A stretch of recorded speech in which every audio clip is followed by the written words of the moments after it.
sahlan bikum pada pertemuan siang hari ini.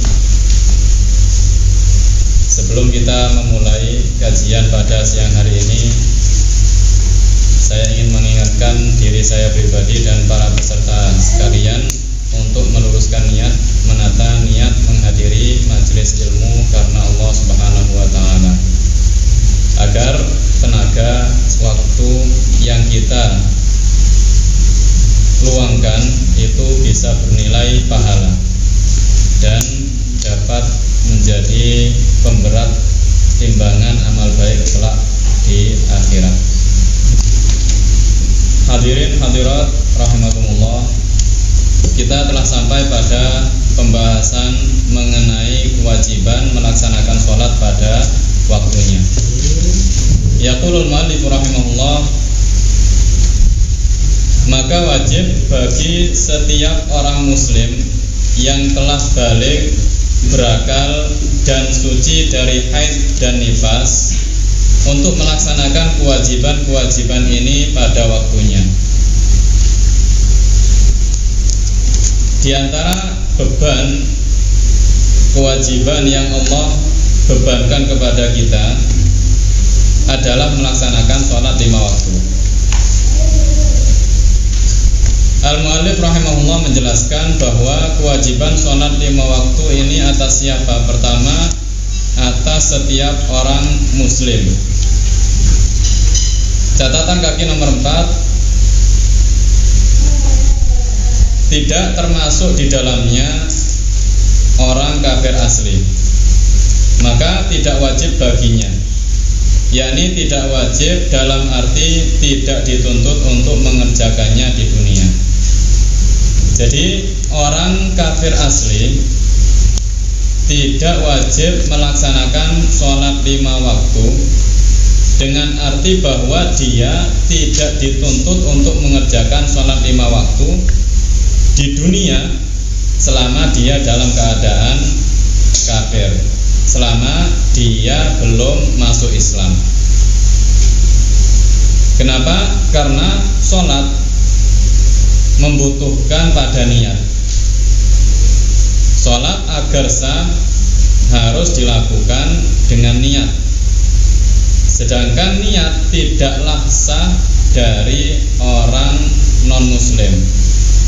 Tidak sah niat dilakukan oleh selain orang muslim. Orang kafir asli tidak dituntut mengerjakan sholat di dunia dalam keadaan dia masih kafir. Inilah arti bahwa orang kafir asli itu tidak wajib sholat. Bukan berarti bahwa dia kelak di akhirat tidak akan disiksa sebab dia tidak sholat. Tidak. Orang kafir di akhirat kelak tetap akan disiksa karena perbuatannya meninggalkan sholat. Karena perbuatannya meninggalkan sholat. Selain dia juga akan disiksa karena kekufurannya.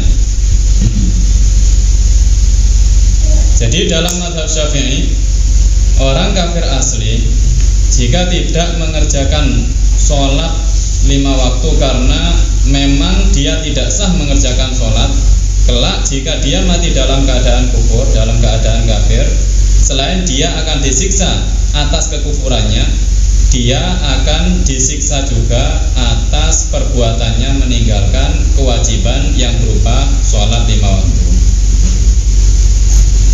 Oleh karena itu, nikmat teragung, nikmat yang paling agung yang Allah anugerahkan kepada hambanya adalah nikmat iman dan Islam. Karena dengannya lah seseorang akan terselamatkan dari siksa yang kekal di neraka nanti. Yang kedua,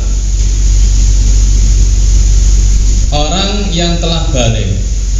Jadi kewajiban melaksanakan sholat 5 waktu ini berlaku bagi orang muslim yang telah baligh. Baligh diketahui dengan terjadinya salah satu dari 3 tanda. Salah satu dari 3 tanda tersebut hanya terjadi pada perempuan, yaitu haid. Maka apabila seorang perempuan telah keluar darinya darah haid, otomatis dia telah balik.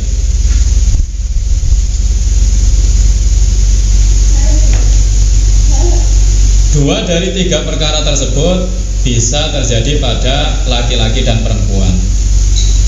2 perkara tersebut apa saja? Yang pertama adalah keluar mani. Kemudian yang kedua adalah sempurna berumur 15 tahun komariah. Jadi apabila salah satu dari 3 tanda ini terjadi pada seseorang, baik laki-laki maupun perempuan, maka dia telah dikatakan balik. Catatan kaki nomor 5, tidak termasuk di dalamnya orang yang belum balik. Maka anak kecil yang belum balik tidaklah wajib menunaikan sholat 5 waktu. Meskipun bagi orang tuanya wajib memerintahkan anak kecil tersebut untuk melaksanakan sholat 5 waktu ya, jika telah terpenuhi syarat-syarat yang akan dijelaskan oleh al-mu'allif pada pasal berikutnya. Syarat yang ketiga adalah berakal, yakni tidak gila. Maka sholat 5 waktu tidaklah wajib atas orang yang gila, orang yang hilang akalnya. Kemudian syarat yang keempat adalah suci dari haid dan nifas. Maka perempuan yang sedang dalam keadaan haid dan nifas tidak wajib melaksanakan sholat. Bahkan tidak boleh, haram hukumnya dia menyengaja melaksanakan sholat padahal dia tahu bahwa dia dalam keadaan haid dan nifas. Kemudian al-mu'allif rahimahullah menjelaskan bahwa kewajiban melaksanakan sholat 5 waktu ini dilakukan pada waktunya. Dia wajib menunaikan sholat 5 waktu ini pada waktunya. Tidak boleh melakukan sebelum waktunya dan tidak boleh mengakhirkan sholat tersebut sampai habis waktunya tanpa udzur. Oleh karena itu al-mu'allif menyebutkan diharamkan mendahulukan sholat fardu tersebut sebelum masuk waktunya, seperti melaksanakan sholat zuhur sebelum tergelincirnya matahari, dan mengakhirkannya setelah keluar waktunya tanpa udzur, seperti melaksanakan sholat zuhur setelah masuknya waktu sholat asar. Hal ini hukumnya haram jika dilakukan tanpa ada udzur.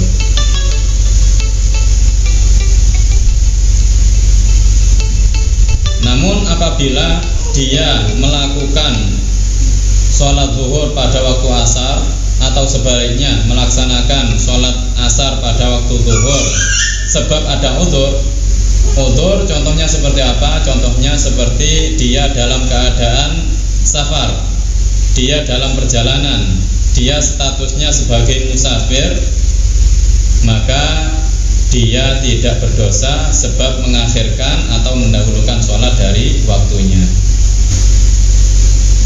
Al-mu'allif rahimahullah menjelaskan 2 perkara di sini. Pertama, haram mendahulukan sholat sebelum waktunya masuk, dan haram mengakhirkan sholat setelah waktunya keluar. 2 perbuatan ini hukumnya haram. Namun dari 2 perbuatan ini manakah yang lebih berat dosanya daripada yang lain? Jawabannya adalah mendahulukan sholat fardu sebelum masuk waktunya dosanya lebih berat daripada mengakhirkan sholat fardu sampai habis waktunya. Kenapa dosa mendahulukan sholat fardu sebelum masuk waktunya itu lebih berat daripada dosa mengakhirkan sholat fardu sampai habis waktunya? Jawabannya adalah karena orang yang mendahulukan sholat fardu sebelum masuk waktunya, sholatnya tidak sah. Sholatnya tidak sah, sehingga dia wajib mengulangi sholat tersebut pada waktunya. Sedangkan orang yang mengakhirkan sholat fardu sampai habis waktunya, meskipun dia berdosa karena tidak ada udzur baginya untuk mengakhirkan sholat fardu, tapi sholatnya sah, sholatnya sah, sehingga dia tidak perlu mengulangi lagi sholat fardu tersebut. Kemudian terkait udzur yang membolehkan kita mendahulukan sholat sebelum masuk waktunya atau mengakhirkan sholat sampai habis waktunya, diantaranya adalah safar, bepergian. Jadi perjalanan yang memperbolehkan seseorang menjamak dan mengqashar sholat adalah perjalanan jauh, bukan perjalanan yang dekat. Dalam pembahasan terkait sholat jamak qashar ada beberapa poin. Yang pertama adalah pengertian mengqashar sholat. Mengqashar sholat adalah menjadikan sholat yang berjumlah 4 rakaat menjadi 2 rakaat, yaitu sholat zuhur, sholat asar, dan sholat isya. Kebolehan mengqashar sholat hanya berlaku bagi musafir, yakni orang dalam perjalanan yang jarak perjalanan yang ditempuh mencapai 2 marhalah atau 16 farsakh atau 48 mil syar'i. Para ulama berbeda pendapat dalam ukuran 2 marhalah tersebut. Perbedaan pendapat dalam ukuran 2 marhalah tersebut disebabkan perbedaan pendapat mereka dalam masalah ukuran mil syar'i. Berapakah ukuran mil syar'i itu sebenarnya? Mereka berbeda pendapat. Sebagian ulama menyebutkan bahwa 1 mil syar'i itu adalah 6.000 dhira. 6.000 dhira. Sebagian yang lain mengatakan bahwa 1 mil syar'i itu 3.500 dhira. Kemudian pendapat yang ketiga mengatakan bahwa 1 mil syar'i itu adalah 2.000 dhira. Jadi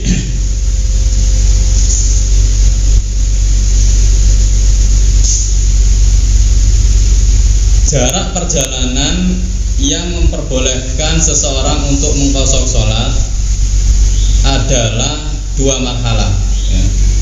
2 marhalah.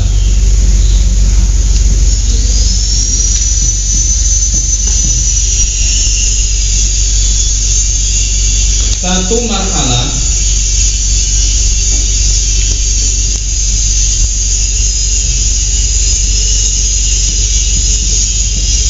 sama dengan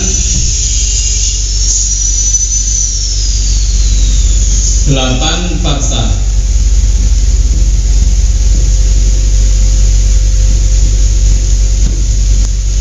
Satu marhalah sama dengan 8 farsakh. 1 farsakh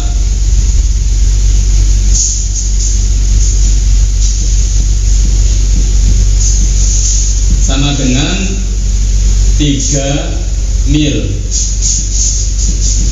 syar'i. 1 mil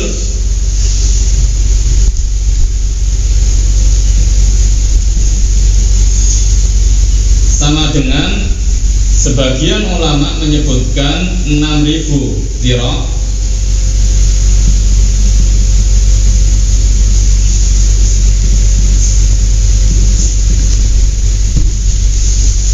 Kelihatan ya yang belakang ya. Dan sebagian yang lain menyebutkan 3.500 dhira.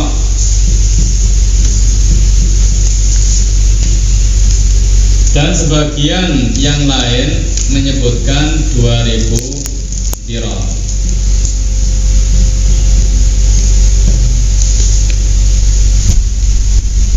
Diro itu berapa sentimeter satu diro?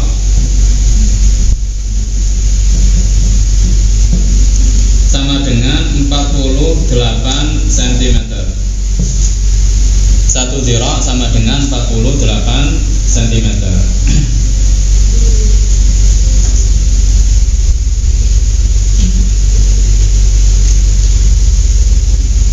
Mari kita hitung berapa kilometerkah ukuran dua marhalah tersebut.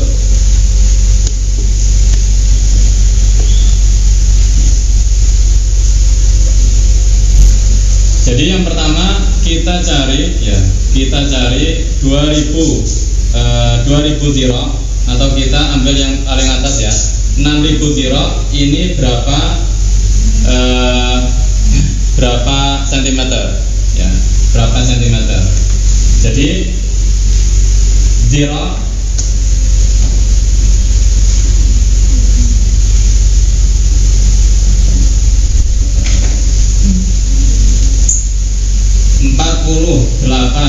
cm dikali 6000, maka jawabannya adalah 288.000. Ini ukuran berapa? 1 mil ya, 1 mil. Kemudian tadi telah kita jelaskan bahwa 1 farsak itu berapa mil? 3 mil ya. Maka 288.000 ini kita kalikan 3. Hasilnya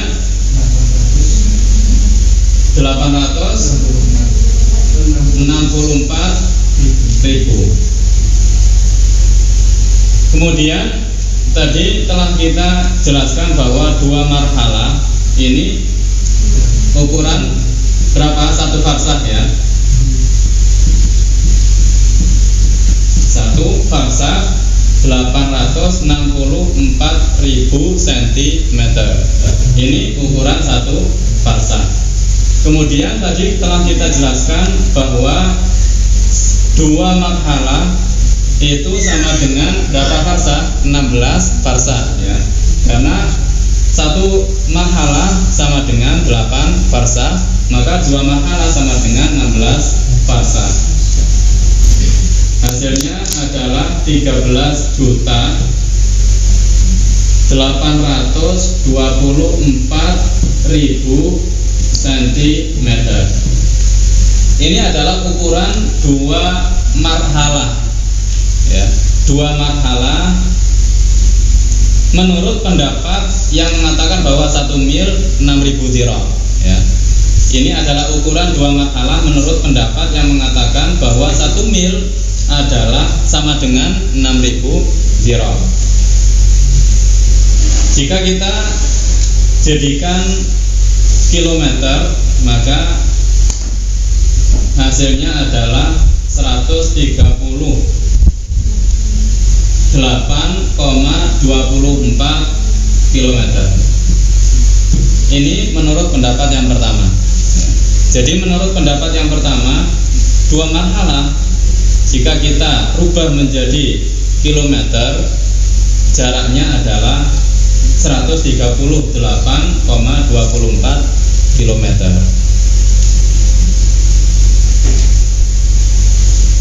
Sekarang kita hitung menurut pendapat yang kedua.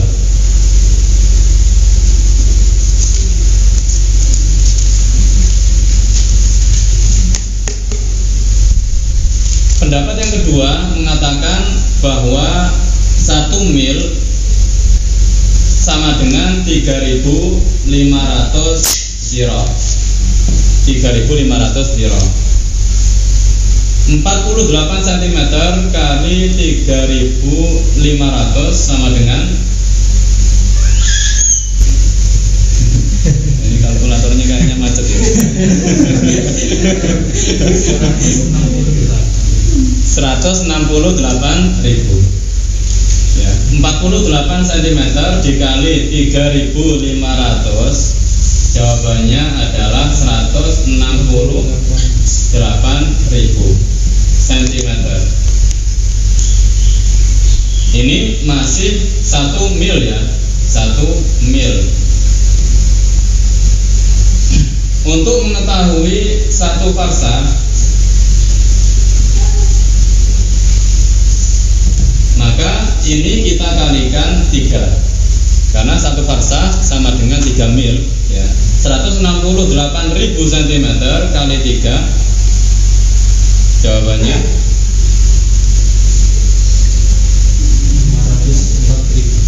504.000.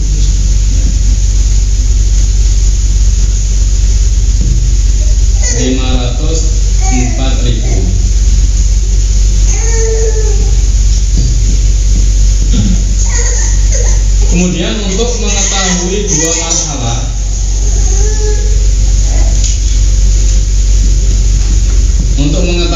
marhalah, maka 504.000 ini kita kali 16.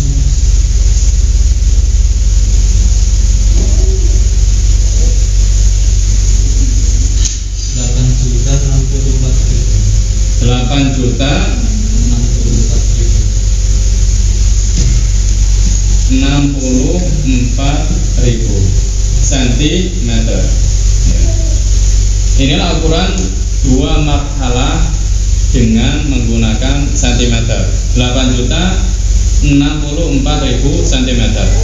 Jika ingin kita rubah menjadi kilometer, maka hasilnya adalah 80,64 kilometer. 80,64 kilometer. Ini ukuran dua marhalah menurut pendapat yang kedua ya. Menurut pendapat yang mengatakan bahwa 1 mil itu sama dengan 3.500 dirham. Baik, kita pindah ke pendapat yang ketiga. Kita hitung pendapat yang ketiga. Pendapat yang ketiga mengatakan bahwa 1 mil itu sama dengan 2.000 dirham. 2.000 dirham. Maka 48 cm dikali 2.000, jawabannya adalah 96.000.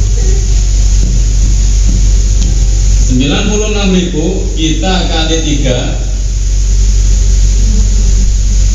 maka jawabannya adalah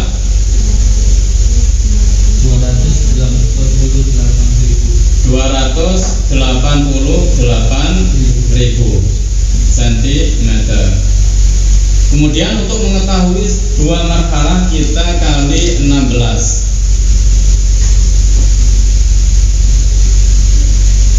Maka hasilnya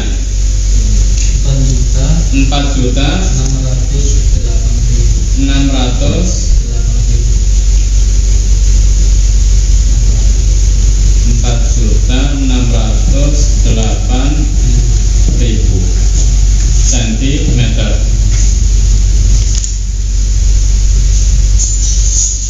Jika kita rubah menjadi kilometer, maka hasilnya adalah 46,08 km. Inilah ukuran dua marhalah menurut pendapat yang ketiga, pendapat yang dilemahkan oleh sebagian fuqaha. Jadi kita ulangi, menurut pendapat yang mengatakan bahwa 1 mil itu 6.000 zira, jarak tempuh perjalanan yang memperbolehkan mengqashar sholat menurut pendapat ini adalah 130 8,24 kilometer. Ya. Ini menurut pendapat yang pertama, pendapat yang paling banyak. Kemudian menurut pendapat yang kedua, jarak tempuh perjalanan yang memperbolehkan mengqashar sholat adalah 80,64 km.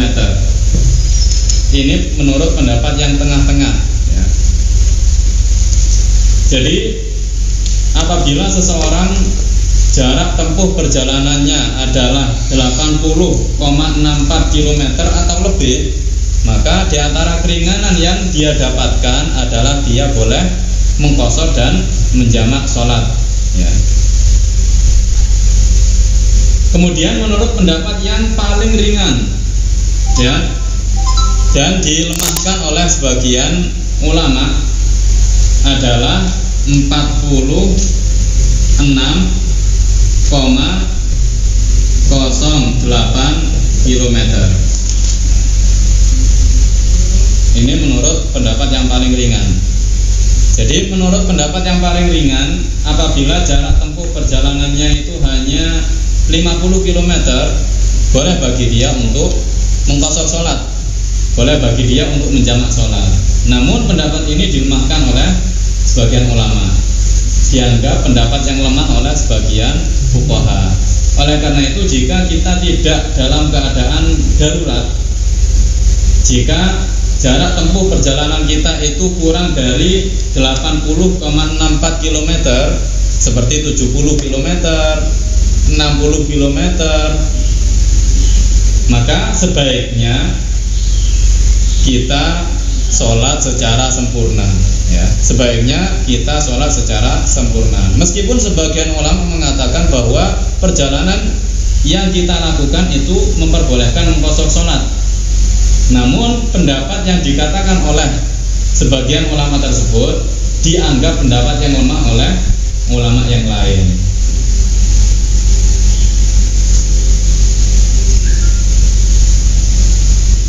Baik, itulah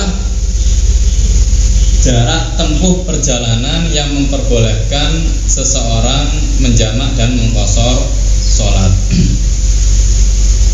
Kemudian yang kedua, syarat yang kedua adalah safar, perjalanan yang diperbolehkan untuk mengqashar sholat. Perjalanan tersebut adalah perjalanan yang hukumnya mubah. Sedangkan safar dengan tujuan untuk berbuat maksiat, seperti melakukan perjalanan untuk minum khamar, atau untuk merampok, atau untuk mencuri, atau bahkan untuk berzina dan lain sebagainya, maka tidak boleh mengqashar sholat. Orang yang melaksanakan perjalanan dengan tujuan berbuat maksiat, maka dia tidak mendapatkan keringanan yang berupa mengqashar dan menjamak sholat.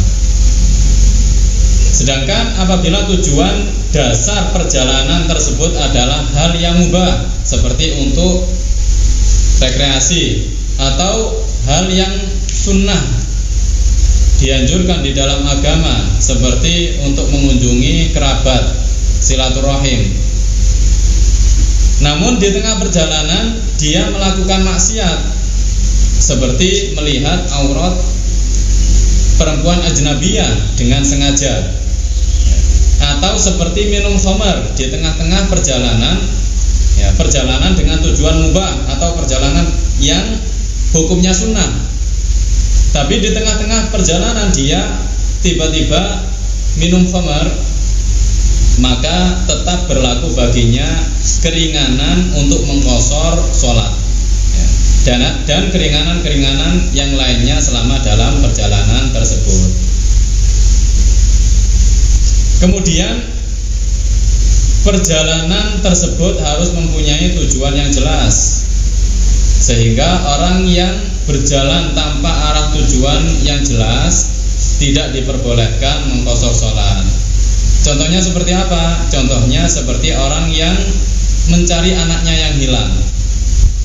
Dia tidak tahu apakah anaknya di Mojosari atau anaknya di Bujapanan, atau anaknya di Pasuruan, atau anaknya di Probolinggo, atau sampai ke Banyuwangi, dia tidak tahu.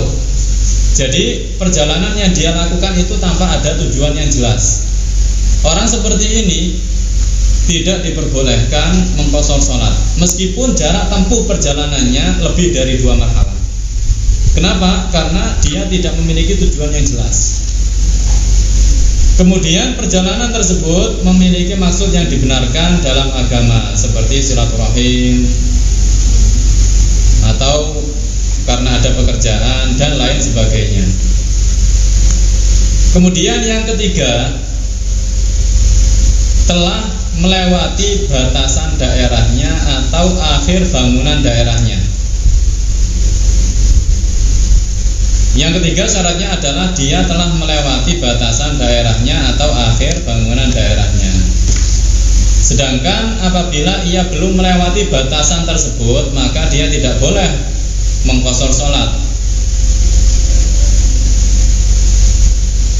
Daerah yang dimaksud di sini adalah sekumpulan bangunan yang saling berdekatan. Ya. Jadi daerah yang dimaksud di sini adalah sekumpulan bangunan yang saling berdekatan. Jadi bukan maksud daerah di sini RT atau RW atau desa bahkan kecamatan atau bahkan kabupaten, tidak. Jadi maksud dari daerah di sini adalah sekumpulan bangunan yang saling berdekatan. Bisa jadi satu kecamatan itu dianggap satu daerah. Bisa jadi satu daerah ini mencakup beberapa kecamatan. Bisa jadi satu daerah ini mencakup beberapa desa. Ya. Jadi maksud dari daerah di sini bukan desa, bukan kecamatan, tidak. Ya. Maksudnya adalah sekumpulan bangunan. Nah, bagaimana kita mengetahui bahwa sekumpulan bangunan dengan sekumpulan bangunan yang lain ini dianggap daerah yang berbeda? Jika dua sekumpulan bangunan ini dipisah dengan lahan kosong yang jaraknya 300 dhiro atau lebih. Yang jaraknya 300 dhiro atau lebih. Nah, jika kita rubah menjadi ukuran meter, kira-kira 144 meter. Jadi jika ada sekumpulan bangunan, kemudian ada sekumpulan bangunan yang lain, di antara dua sekumpulan bangunan ini ada lahan kosong, kita lihat lahan kosong ini jaraknya 300 dhiro atau 144 meter atau lebih ataukah kurang?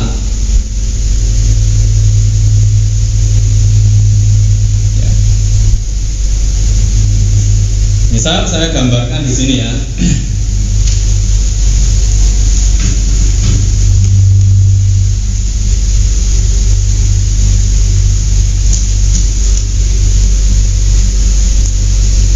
Misalkan ini rumah, ya, biar mudah. Ini rumah,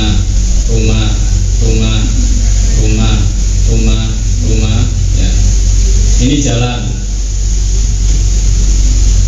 Ini rumah.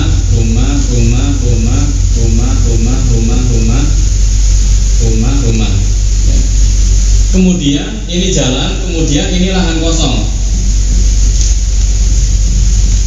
Hutan, kebun, sawah dan lain sebagainya. Kemudian di sini ada rumah lagi, sekumpulan rumah lagi.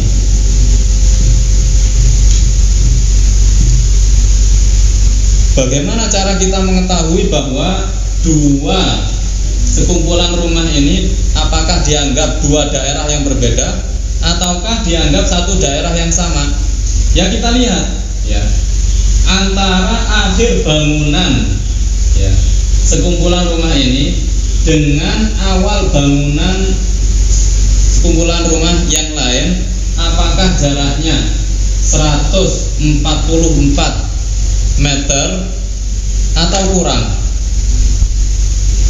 Jika jaraknya misalkan ini 150 meter, maka sekumpulan rumah ini dianggap satu daerah.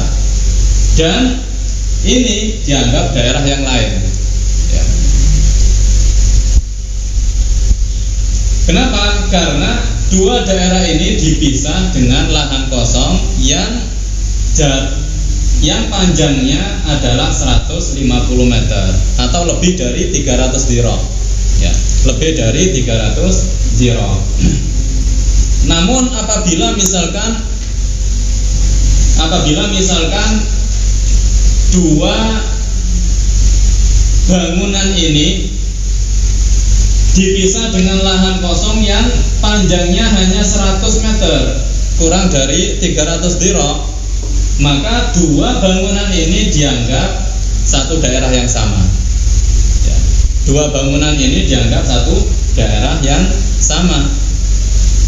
Oleh karena itu, saya sebutkan dan saya ingatkan tadi bahwa daerah di sini bukan artinya kecamatan, ya, dan bukan artinya desa, atau bahkan bukan artinya kabupaten. Ya. Karena bisa jadi sebagian bangunan Sidoarjo dan sebagian bangunan Surabaya itu berdempetan, tidak dipisah dengan lahan kosong yang panjangnya 300 dirham. Ya.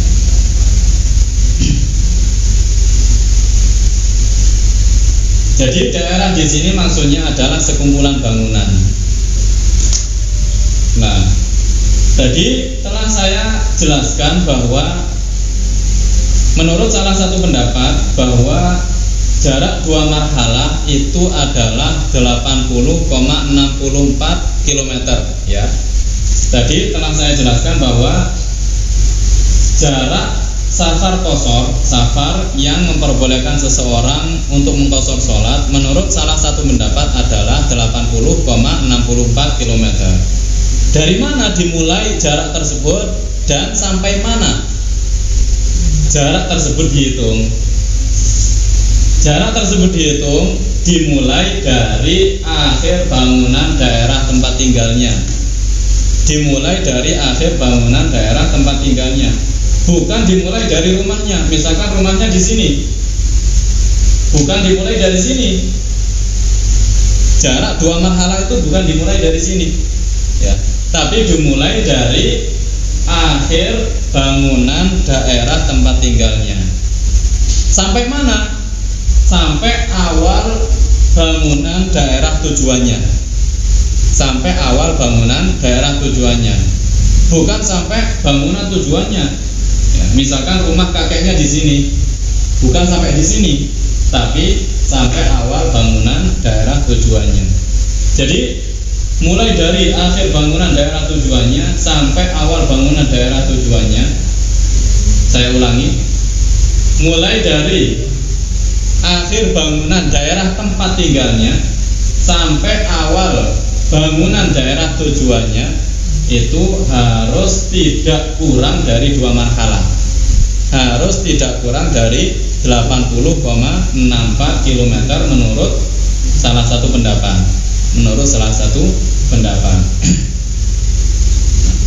Kapan dia boleh mengqashar sholat? Apabila dia sudah berstatus sebagai musafir. Ya. Sekarang permasalahannya kapan dia boleh mengqashar sholat? Jawabannya adalah ketika dia telah berstatus musafir. Ya. Kapan dia berstatus musafir? Ketika dia telah melewati akhir bangunan daerahnya. Ya. Dari sini sampai seterusnya dia berubah statusnya menjadi musafir. Ya. Dia berubah statusnya menjadi musafir. Jadi status musafir itu tidak dimulai dari dia keluar rumahnya, ya. Tidak dimulai dari niat dia bepergian, tidak, ya. Tapi dimulai dari dia melewati akhir bangunan daerah tempat tinggalnya. Disinilah dimulai status musafir bagi dia. Sehingga kapan dia boleh mengqashar sholat? Ya setelah dia melewati bangunan terakhir daerah tempat tinggalnya, ya.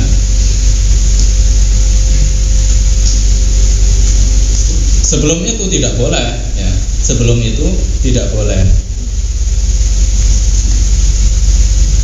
Misalkan daerah tempat tinggalnya itu sangat besar, maka dia harus bersabar sampai dia melewati akhir bangunan daerahnya, baru dia boleh mengqashar sholat. Ya. Misalkan orang yang tinggal di Surabaya, karena bangunannya saling berdempetan, mungkin agar dia berstatus musafir dia butuh setengah jam perjalanan. Ya.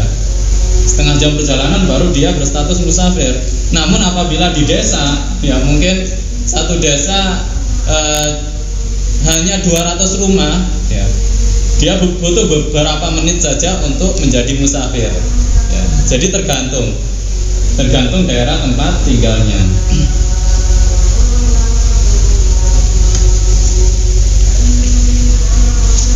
Yang selanjutnya adalah mengetahui kebolehan mengqashar sholat.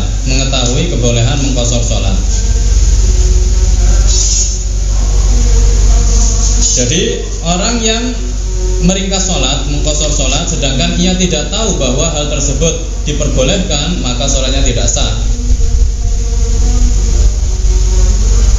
4 syarat di atas. Yang pertama adalah jarak tempuh perjalanannya 2 marhalah atau lebih. Saya sebutkan 2 marhalah, ya, tidak saya sebutkan menggunakan kilometer karena terdapat perbedaan pendapat, ya. Kemudian perjalanan tersebut harus diperbolehkan untuk mengqashar sholat. Di antaranya tujuannya harus jelas, ya. Kemudian perjalanannya hukumnya harus tidak haram. Perjalanannya bukan perjalanan yang dengan tujuan maksiat. Kemudian perjalanannya memiliki maksud yang dibenarkan di dalam agama. Kemudian yang ketiga, dia telah melewati batasan daerahnya. Yang keempat, dia mengetahui kebolehan mengqashar sholat tersebut. 4 hal ini juga disyaratkan pada masalah menjamak sholat dalam perjalanan. Kemudian yang kelima, sholat yang boleh diqashar adalah sholat fardu yang jumlah rakaatnya 4. Adapun sholat sunnah seperti sholat sunnah qobliyah dan ba'diyah, karena sholat sunnah qobliyah dan ba'diyah boleh dilaksanakan 4 rakaat, atau sholat sunnah yang lain, atau sholat fardu yang tidak 4 rakaat seperti sholat maghrib, sholat subuh, maka tidak boleh diqashar. Sholat maghrib misalkan dia sholat 2 rakaat, tidak sah sholatnya, karena sholat maghrib jumlah rakaatnya 3, sehingga dia tidak boleh mengqashar sholat tersebut. Atau sholat subuh tidak boleh diqashar menjadi 1 rakaat, ya, tidak boleh. Baik, catatan, sholat qadha yang tertinggal boleh diqashar bila sholat tersebut tertinggal dalam perjalanan yang membolehkan mengqashar sholat. Sedangkan sholat yang tertinggal bukan dalam perjalanan, bila diqadha dalam masa safar, maka tidak boleh diqashar. Ya. Sholat yang tertinggal bukan dalam safar, bukan dalam perjalanan, ya, pada saat mukim, ya, pada saat dia di rumah, jika dia ingin mengqadhanya dalam safar, ya, dalam perjalanan, maka tidak boleh diqashar, ya. Meskipun itu sholat asar, dia harus melaksanakannya atau mengqadhanya secara sempurna, ya, 4 rakaat. Demikian juga sebaliknya, sholat yang tertinggal dalam masa safar, ya, ketika perjalanan kemudian ada sesuatu sehingga dia tidak sholat asar misalkan, kemudian dia sampai ke tempat tujuannya, sampai ke rumahnya, kemudian dia ingin mengqadha sholat asar tersebut, karena statusnya sudah menjadi mukim, maka dia tidak boleh mengqashar sholat tersebut, ya. Jadi sholat qadha yang tertinggal boleh diqashar dengan dua syarat. Yang pertama, sholat tersebut tertinggal dalam masa safar, tertinggal pada saat dia masih berstatus sebagai musafir. Kemudian yang kedua, dia mengqadha'nya juga dalam masa safar, tidak mengqadha'nya setelah dia berstatus sebagai mukim. Apabila salah satu dari dua syarat ini tidak terpenuhi, maka dia harus mengqadha'nya secara sempurna.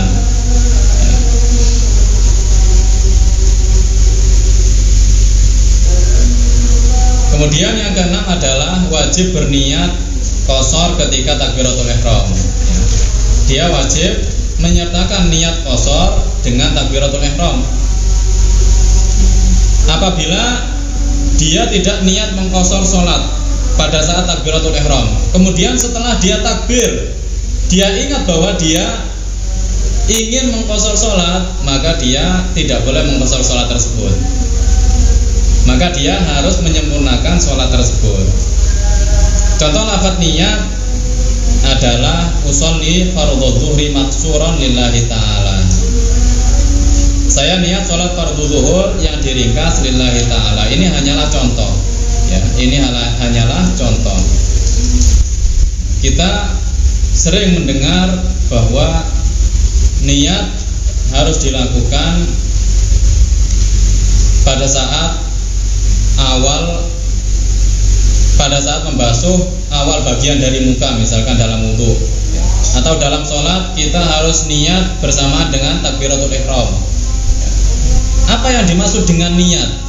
Niat adalah al-qasdul jazim. Apa artinya al-qasdul jazim? Artinya adalah menyengaja yang kuat, yang tidak disertai dengan keraguan-raguan. Jadi niat artinya adalah menyengaja suatu perbuatan tanpa disertai dengan keraguan-raguan.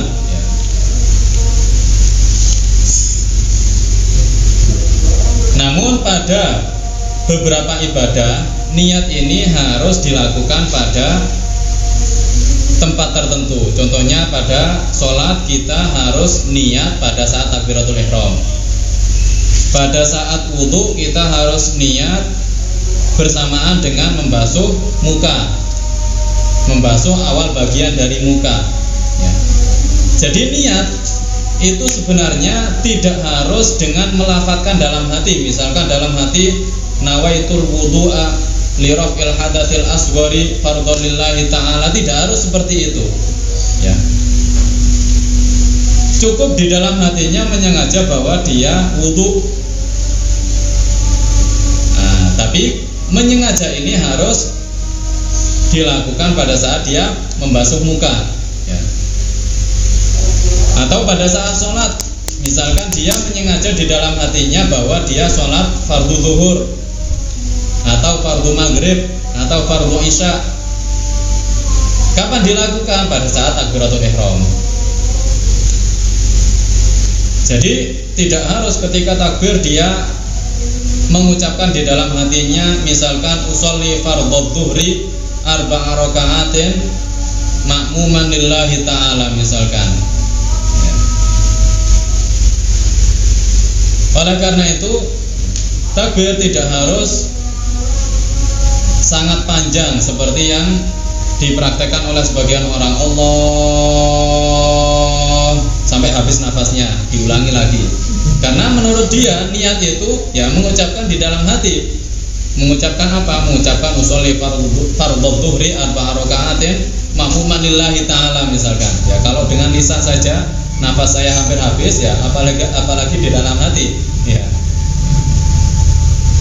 Jadi Allahu Akbar misalkan itu sudah mencukupi untuk niat, ya. Karena niat artinya adalah menyengaja perbuatan tersebut, tapi dilakukan di mana? Di dalam hati. Dilakukan di dalam hati, karena tempatnya niat adalah di dalam hati. Tapi kapan kita lakukan? Pada saat sholat, ya kita lakukan bersamaan dengan takbiratul ihram, ya. dalam wudu kita lakukan bersamaan dengan membasuh awal bagian dari muka. Baik, kita lanjutkan pada poin selanjutnya. Tidak bermakmum kepada orang yang mengerjakan sholat secara sempurna, walaupun hanya sebentar, ya. Walaupun dia musafir juga. Jika ada musafir dan dia mengerjakan sholat secara sempurna, kemudian ada musafir lain bermakmum kepadanya, maka makmum ini harus menyempurnakan sholatnya juga. Oleh karena itu, apabila ia sempat mengikuti imam yang mengerjakan sholat secara sempurna, meskipun sebentar, misalkan pada rakaat ketiga dia niat bermakmum kepada imam yang sholat secara sempurna tersebut pada rakaat kedua, ya, pada rakaat kedua, karena pertama dia niat qashar, kemudian pada saat berdiri di rakaat kedua dia niat bermakmum kepada imam yang sholat secara sempurna, maka apabila ini terjadi dia wajib menyempurnakan sholatnya, ya.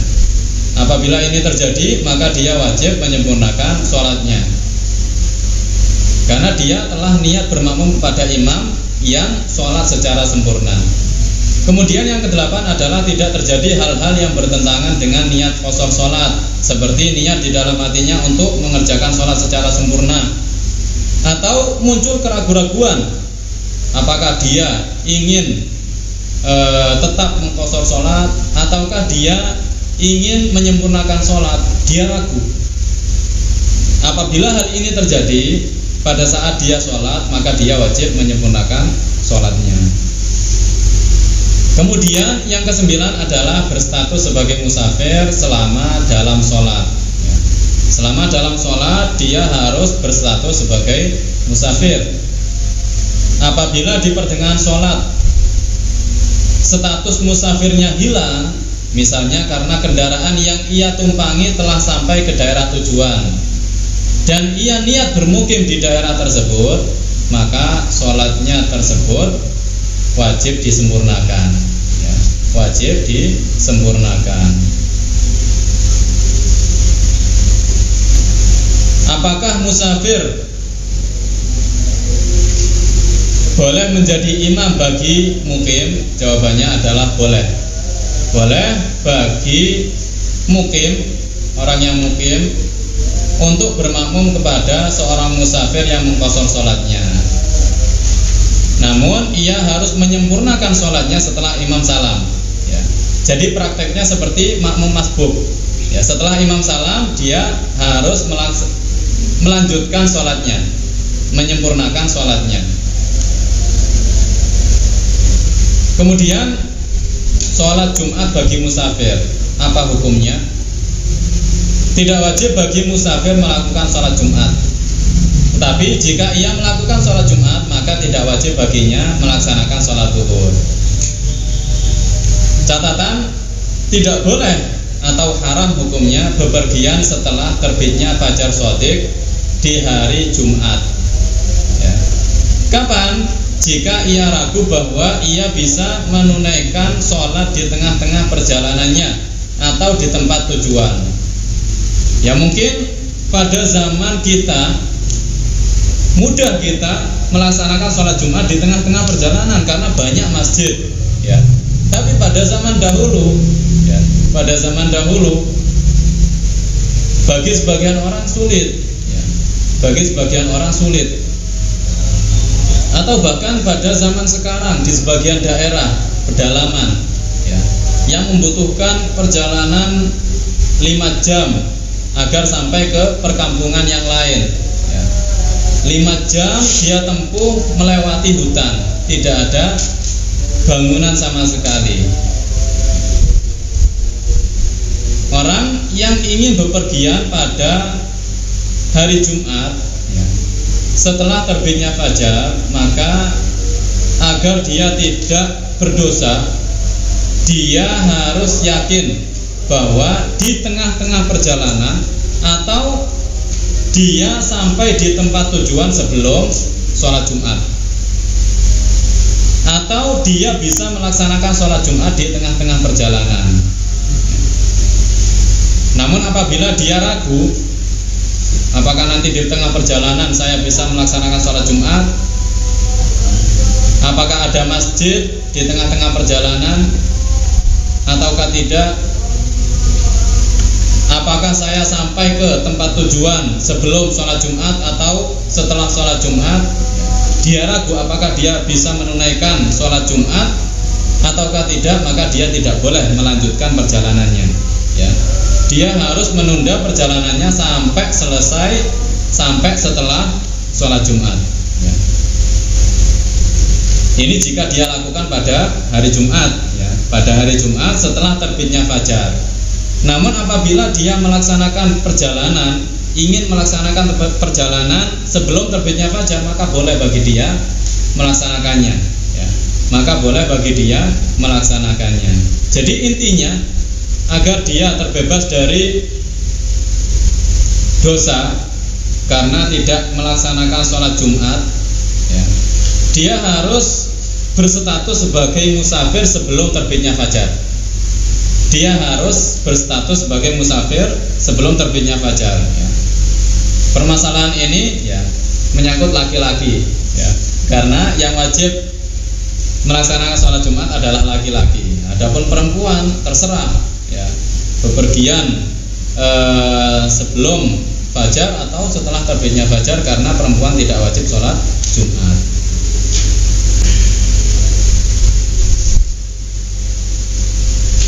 Jadi permasalahan bepergian melaksanakan perjalanan setelah terbitnya fajar pada hari Jumat ini berkaitan dengan orang yang wajib melaksanakan sholat Jumat, yaitu laki-laki. Kemudian sholat jamaah. Pengertian menjamak sholat. Menjamak sholat adalah mengumpulkan dua sholat fardu dalam satu waktu. Misalnya sholat zuhur dan asar dikerjakan pada waktu zuhur, atau pada waktu asar. Sholat maghrib dan isya dilaksanakan pada waktu maghrib atau pada waktu isya. Sholat yang bisa dijamak adalah sholat zuhur dikumpulkan dengan sholat asar, sholat maghrib dikumpulkan dengan sholat isya. Adapun sholat subuh maka tidak bisa dijamak dengan sholat apapun. Kemudian macam sholat jamak. Sholat jamak ada dua macam, jamak takdim dan jamak takhir. Jamak takdim adalah mengerjakan kedua sholat dalam waktu pertama. Contohnya sholat asar dikerjakan pada waktu zuhur, sholat isya dikerjakan pada waktu maghrib. Sedangkan jamak takhir adalah sebaliknya, yaitu mengerjakan kedua sholat yang dijamak dalam waktu kedua. Misalnya sholat zuhur dikerjakan bersamaan dengan asar dalam waktu asar, dan sholat maghrib dikerjakan bersamaan dengan isya dalam waktu isya. Kemudian ketentuan dan syarat-syarat jamak baik takhir maupun takdim. Yang pertama adalah jarak perjalanannya mencapai 2 marhalah, seperti yang telah dijelaskan sebelumnya. Kedua, sholat yang boleh dijamak adalah sholat zuhur dan asar dan sholat maghrib dengan sholat isya. Kedua sholat tersebut juga boleh diqashor beserta jamak, ya. Selain kita boleh menjamak sholat tersebut, kita juga boleh mengqashor sholat tersebut. Kemudian ketentuan khusus bagi jamak takdim. Yang pertama, niat jamak pada sholat pertama. Misalnya mengerjakan sholat zuhur bersamaan dengan asar. Ketika dalam sholat zuhur wajib meniatkan bahwa sholat asar akan dia jamak dengan sholat zuhur. Kapan dia niat ini? Ketika dia dalam sholat zuhur. Niat ini tidak wajib dilaksanakan dalam takbiratul ihram. Akan tetapi boleh dia lakukan kapan saja selama dia masih dalam sholat. Selama dia masih dalam sholat, pada rakaat pertama atau pada rakaat kedua, atau dia laksanakan bersamaan dengan takbiratul ihram, boleh. Akan tetapi lebih utama jika dia niat jamak disertakan dengan takbiratul ihram. Yang kedua adalah tertib. Pada jamak takdim harus tertib. Dia harus mengerjakan sholat yang pertama di awal. Misalnya dalam jamak zuhur dengan asar, dia harus mendahulukan mengerjakan sholat zuhur daripada sholat asar. Ini dalam jamak takdim. Yang ketiga, dia masih berstatus sebagai musafir hingga memulai sholat yang kedua. Yang keempat adalah meyakini sahnya sholat yang pertama. Sholat yang pertama harus dia yakini bahwa sholatnya sah. Apabila dia ragu atau tahu bahwa sholatnya tidak sah, maka tidak boleh menjamak. Yang kelima, beriringan, yakni antara kedua sholat tersebut harus dikerjakan secara beriringan, yaitu tidak dipisah dengan kadar waktu yang lama. Jika setelah sholat pertama terdapat selingan panjang, maka tidak boleh lagi untuk menjamak sholat tersebut. Akan tetapi sholat kedua harus dikerjakan pada waktunya yang asli. Adapun selingan pendek seperti iqamah, karena iqamah disunahkan setiap kali ingin melaksanakan sholat fardu. Jadi sebelum melaksanakan sholat fardu pertama disunahkan untuk iqamah. Sebelum melaksanakan sholat fardu kedua juga disunahkan untuk iqamah. Nah, iqamah yang dilakukan antara sholat fardu pertama dan sholat fardu kedua, apakah apakah dianggap pemisah yang lama? Tidak. Ini dianggap pemisah yang pendek, sehingga dia tetap boleh menjamak sholat. Namun apabila misalkan setelah dia sholat zuhur, kemudian jalan-jalan ke mall, 1 jam kemudian kembali ke masjid, niat dia ingin menjamak sholat asar, tidak boleh. Kenapa? Karena sudah ada pemisah yang lama, pemisah yang panjang. Kemudian ketentuan khusus jamak takhir. Yang pertama, niat jamak takhir harus dilakukan pada waktu sholat yang pertama. Jadi niat jamak takhir harus dilakukan pada waktu sholat yang pertama. Dalam jamak takhir, ketika kita masih berada dalam waktu sholat pertama, kita harus berniat bahwa sholat waktu tersebut akan dia akhirkan, akan dia jamak ke waktu sholat selanjutnya. Misalkan pada waktu zuhur, sebelum habisnya waktu zuhur, misalkan waktu zuhur habis jam 3, pada jam 2 kita niat bahwa kita akan mengakhirkan sholat zuhur dan menjamaknya dengan sholat asar. Batasan waktu sholat pertama yang dibolehkan untuk berniat jamak adalah selama masih ada waktu kadar 1 rakaat sholat. Jadi selama masih tersisa waktu lebih dari kadar 1 rakaat sholat, maka kita masih diperbolehkan untuk berniat jamak. Apabila ia tidak niat jamak hingga tersisa dari waktu sholat yang pertama kurang dari kadar 1 rakaat, maka sholat tersebut menjadi sholat qadha. Sholat tersebut menjadi sholat qadha dan dia berdosa. Misalkan dia lupa, tidak niat menjamak takhir sholat zuhur ke sholat asar, sampai waktu sholat zuhur ini hanya tersisa kurang dari waktu yang mencukupi untuk melaksanakan 1 rakaat sholat, maka dia berdosa dan sholat zuhur yang dia lakukan menjadi sholat qadha. Apabila masih tersisa lebih dari kadar yang mencukupi 1 rakaat sholat, seperti 1 jam, masih tersisa 1 jam sampai habisnya waktu zuhur, maka sholat zuhur yang kita lakukan pada waktu asar itu tetap disebut sholat apa? Sholat ada. Kemudian yang kedua adalah masih berstatus musafir hingga akhir sholat yang kedua, ya, berbeda dengan jamak takdim, ya. Jamak takhir dia harus masih berstatus musafir hingga akhir sholat yang kedua.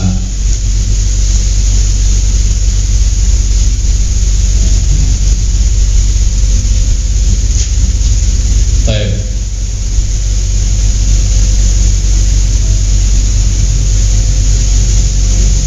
Tinggal satu permasalahan penting, ya, yang tidak bisa kita akhirkan, yaitu batas waktu musafir boleh menjamak dan mengqashar sholat, ya, boleh menjamak dan mengqashar sholat.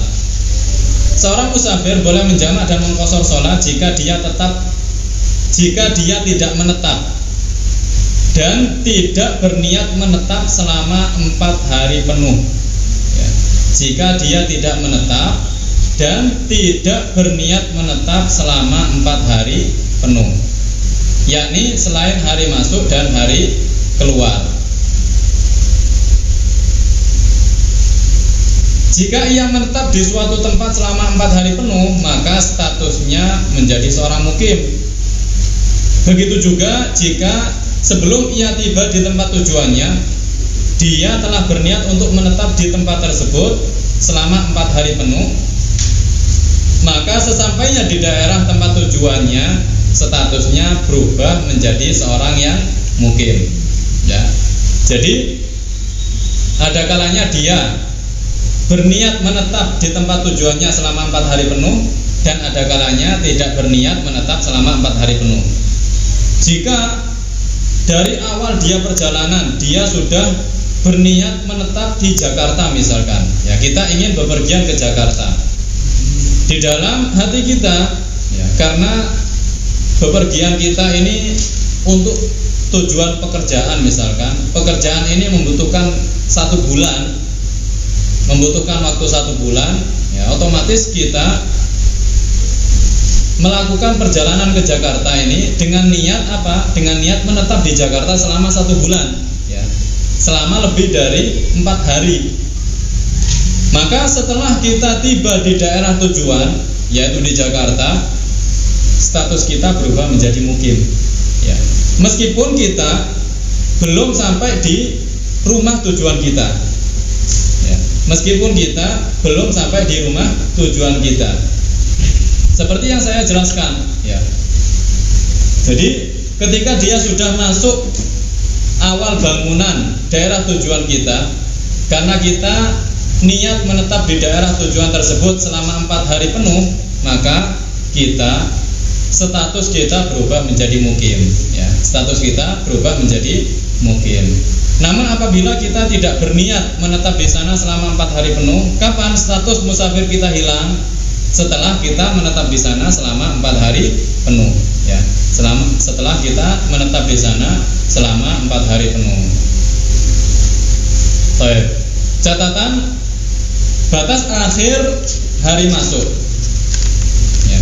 Sebelum itu, jadi 4 hari penuh ini tanpa menghitung hari masuk dan hari keluar, ya. Jadi 4 hari penuh ini selain hari masuk dan hari keluar. Batas akhir hari masuk adalah terbitnya fajar shodiq, ya. Jadi jika fajar shodiq telah terbit, maka hari masuk kita berakhir dan dimulai dengan hari pertama, ya. Dan batas akhir hari keluar adalah terbenamnya matahari. Terbenamnya matahari, ya. Kita contohkan, ya, biar mudah untuk dipahami. Misalkan kita bepergian ke Jakarta dan tiba di Jakarta pada hari Jumat, ya. Sekarang hari Jumat, ya. Hari Jumat.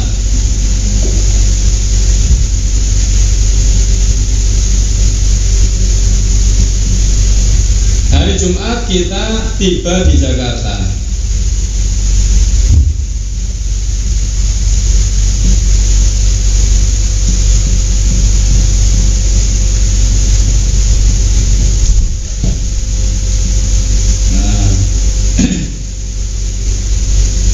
Sebelum itu, kapan kita tiba di Jakarta? Jam berapa kita tiba di Jakarta? Misalkan kita tiba di Jakarta jam 18.00. Ya, tiba di Jakarta jam 18.00 hari Jumat. Ya. Sampai kapan? Ya, jadi kita tiba di Jakarta jam 18.00 hari Jumat.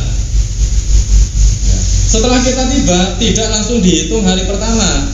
Ya, setelah kita tiba tidak langsung dihitung hari pertama, tapi dihitung hari masuk. Ya, dihitung hari masuk. Sampai kapan hari masuk tersebut? Sampai fajar shodiq. Sampai fajar shodiq, karena kita tiba di Jakarta hari Jumat, maka mulai dari jam 18.00 hari Jumat sampai fajar shodiq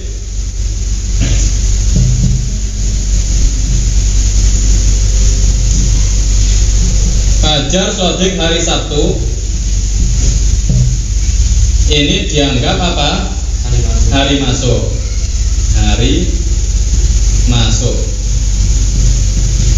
ya, dianggap hari masuk, tidak langsung dimulai hari pertama, ya. Kemudian setelah itu, ya, dari fajar shodiq hari Sabtu ke fajar shodiq hari Ahad baru dimulai hitungan hari pertama, ya. Dari kelihatan, tidak kelihatan? Tidak kelihatan. Baik.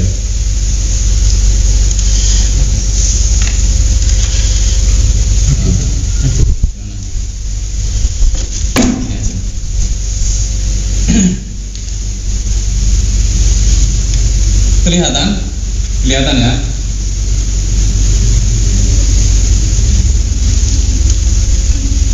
Baik.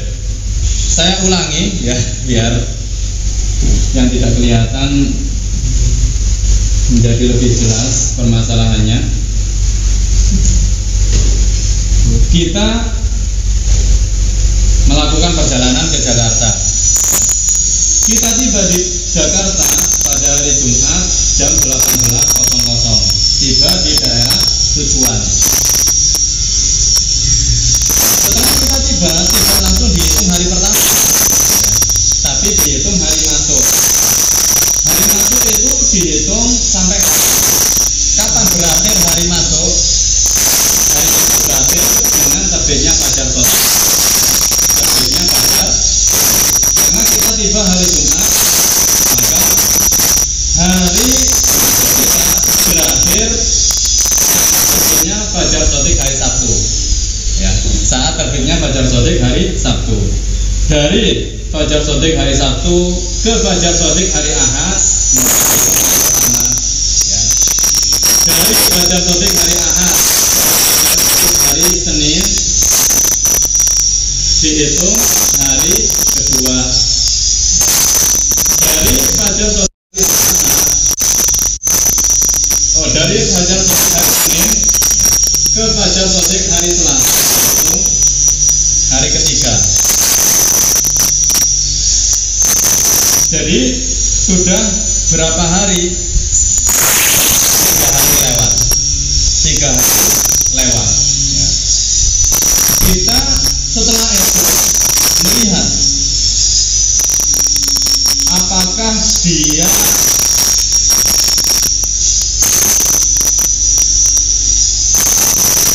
menetap di daerah tersebut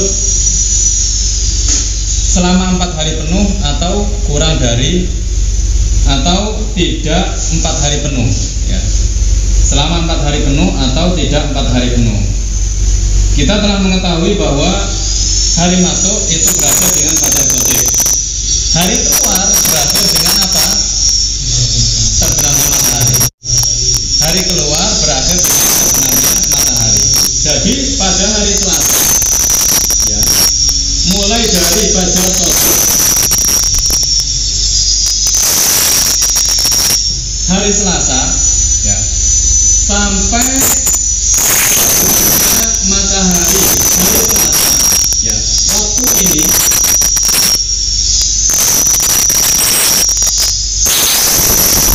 bisa jadi waktu atau hari keluar bagi dia, dan bisa jadi hari keempat bagi dia. Kapan menjadi hari keluar bagi dia sehingga dia tetap dihukum musafir? Ketika dia meninggalkan Jakarta sebelum terbenamnya matahari ya. Ketika dia meninggalkan Jakarta sebelum terbenamnya matahari.